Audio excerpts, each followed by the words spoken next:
It's breathtaking. I've been in the field for a long time now, and it still surprises me.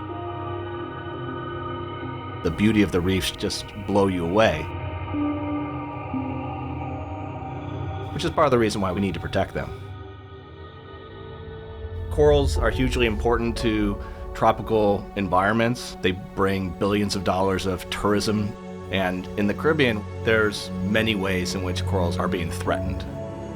The primary way that the coral animal can basically show that it's unhealthy is by turning white.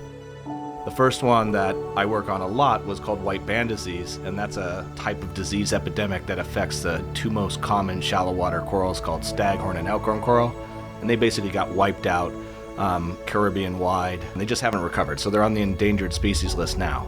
If that wasn't bad enough, now we're seeing new emerging diseases that affect even more species of Caribbean coral.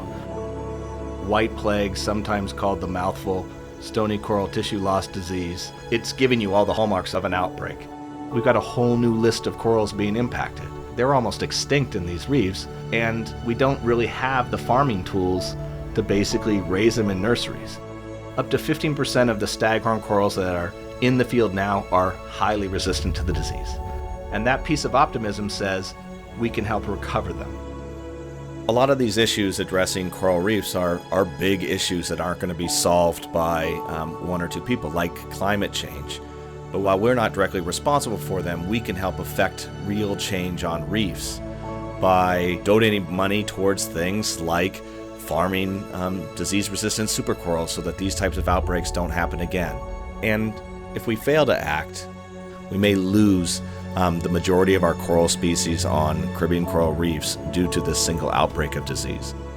People are diving to see beautiful corals and beautiful fish, and if we lose these reefs in our time, people are not going to be traveling and supporting these tourism-based economies. Northeastern is all about breaking out of the traditional academic mold and getting your hands dirty. That's what our students do with their co-ops and experiential education, but it's equally important that us professors do the same thing. We need to at least affect some positive change in trying to help inform managers or conservation management, and in this case, even better, affect it ourselves.